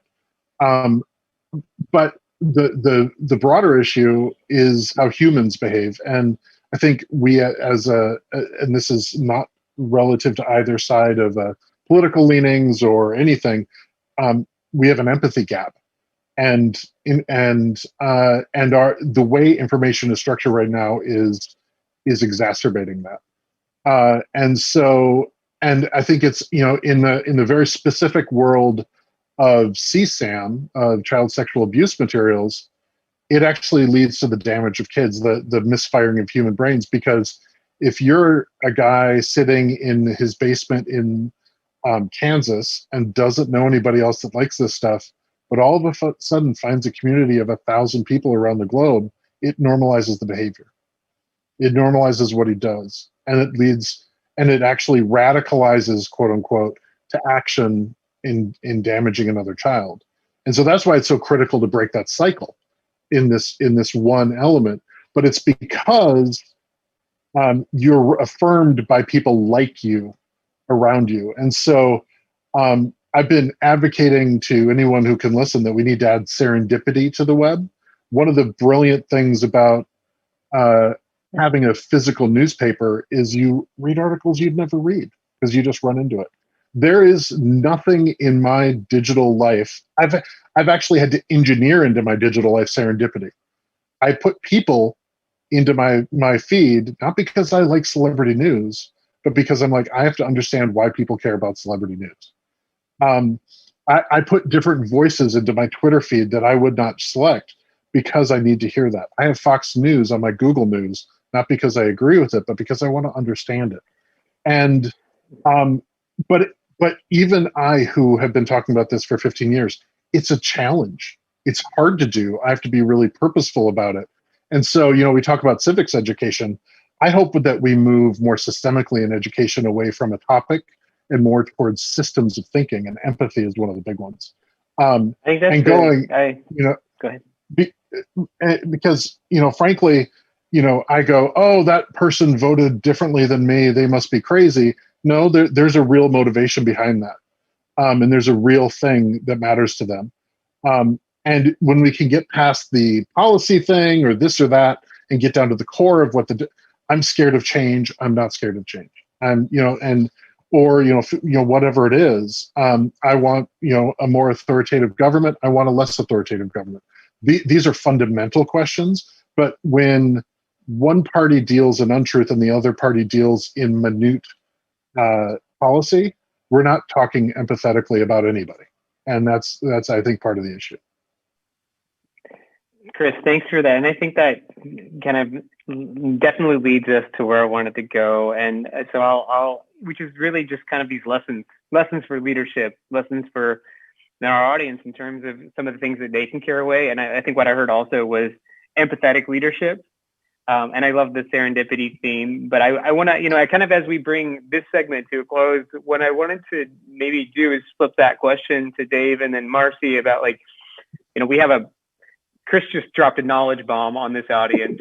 And I really, I was curious, having led multiple companies, Dave, and really Marcy leading in this civic tech, gov tech space, what are lessons you have for this audience? And then kind of building on what some of the I think the lessons that Chris started on, are there things that you would add for young leaders, for existing leaders in this space or other spaces? Dave, you? In terms of maybe you could ask me that question in a different way. I'm not really sure. What works for you in terms of leading your company in a conscious way with social values that matter? Yeah. I mean, I think that, we're a digital platform. And so there's a lot of opportunities for us to have conversations about if we are successful and become an extraordinarily scaled digital platform, what kind of decisions do we make about who is allowed to use our platform and who is not allowed to use our platform? And I think that my natural inclination is to take advantage of every aspect of our current legal framework that gives me absolute power over my own platform, and not to my own personality kind of inclines me towards not having any concern about maintaining anyone's First Amendment rights on my platform.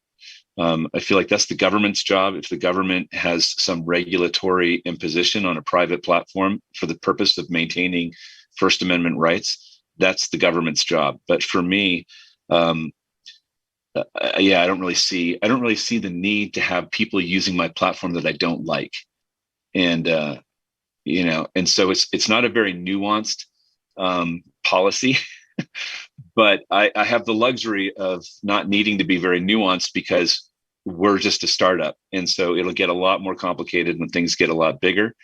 But I also have the personality type that I know in my 20s, I was willing to die on every single hill. And there was never a political hill I wasn't willing to die on. And now in my 30s, I'm like, maybe that wasn't such a good idea. And then through my 40s, like, that was a really bad idea.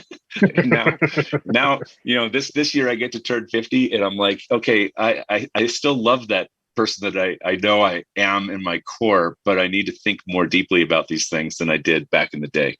But at the end of it, I mean,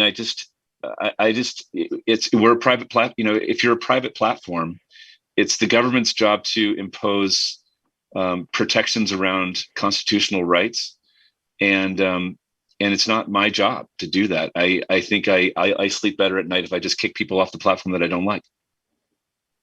I loved your evolution as a manager, Dave. That was great. That's a good lesson for our audience. Marcy, do you have any thoughts on this and final thoughts on this? Yeah, and actually, I would second the lesson that David's talking about. I was telling a colleague earlier this morning that my mark of maturity is how small the universe is becoming of things that I think my opinion is required on, and that took a while. But I actually really appreciate David's point about the decisions that you make early on in kind of tech company lifespan, and the decisions that are easy when you're small and can fit the people in a room that are making the decisions and have the conversations about smaller issues. And we did the same at PopVox. A lot of folks thought we were really crazy early on when we decided not to build on the Facebook platform, when we decided that we weren't going to take advertising because there were a lot of incentives baked into the advertising model that, at least in our civic space, didn't make sense. It didn't mean that we didn't like the advertising model in other places, but for us as a civic company, it didn't make sense. But there weren't a lot of civic companies around 10 years ago. So there were very few peers to look to discuss why we were making decisions so differently than other quote unquote startups. And it took us a while to figure out that we weren't a quote unquote normal startup. It was a few traces up and down Sand Hill Road, but we finally got it. But I think it ties a lot into the question that was asked in the earlier panel, and I think the answer was follow the data, which I think is really important. But there are some questions, especially early on in a new kind of organization, where there is no data, and what you have to follow is your gut and is your kind of core beliefs about what is important and how the organization is going to run, and on the question of advice for others, whether working in the public sector or other places now, I do think if you're at the beginning of a career looking out, the important thing to know is that you are not going to know what the path looks like. And anybody who's trying to plot a direct line from A to B to C to D, miss that vegan power bar detour, would be missing out. So I think there's so much, even in the public sector now, nobody is trained for what is coming in the public sector. The folks who studied government 10 years ago don't know about the technology that they need. The folks who study technology, are not having the same kind of understanding of the governance challenges. So breadth of focus and variety and experience and understanding that sometimes the twists in the road are just fine, I think would be my advice. Thanks, Marcy. And I see Chris's affirmation, and we're out of time. So I want to thank the three of you for an exceptionally rich conversation. I actually feel like I've learned a lot, but I've also really enjoyed hearing you all talk with one another. So thank you for being here today. And look forward to catching up with you, hopefully in person sometime over the coming months. Get vaccinated, folks. So, I just, as our friends, Dave and Chris and Marcy step away, I just want to, echo these closing thoughts to wrap us up, that I really was inspired to hear empathy, leadership transition and being patient with that over time. Marcy in this panel talking about the importance of media and news, looking for that shared space of commonality where you can find that disputed space. And, our shared space can't be where us all sharing a Netflix experience. And I think that's a really interesting lesson for us to carry forward. And then if we take that to the first panel, I think some of that shared experience, we started to get into the aspect of human as well as environmental consciousness, and this how we need to value human beings that are part of our delivery ecosystem. And there's a lot of policy and media dialogue about that, but we also have to see to really take care of the planet that we've been instructed, or we've been given, and we have to do that for generations to come. And George Monbiot wrote a book called Heat a while back, and one of the provocative things I took from The First Planet was we couldn't grapple with this idea of what George Monbiot called love miles. And I brought up this idea of what do we do when we get on a plane and all that jet fuel burns up, and we're doing it because we love somebody else. And so I bring that up to say that we didn't solve everything today, and the point of Innovate for Good is to bring up some of these issues in a conscious way where we acknowledge some of that. We take hold of what we know. We also take hold of what we don't know, and then we move forward to address some of those societal issues. And so with that, it's not only an encouragement, call to empathy and take care of yourself, take care of the people you love around you, to draw boundaries and achieve and move beyond those boundaries, but also to own that we don't know everything and that we still have a lot of challenges to solve from a system standpoint, from an environmental standpoint, from a human standpoint. So thank you for being here today. Thanks to all these panelists. Thanks to Pete Peterson for allowing us to honor him and for all the work he does in the city of Oakland. And we look forward to seeing you again on our campus or in our community.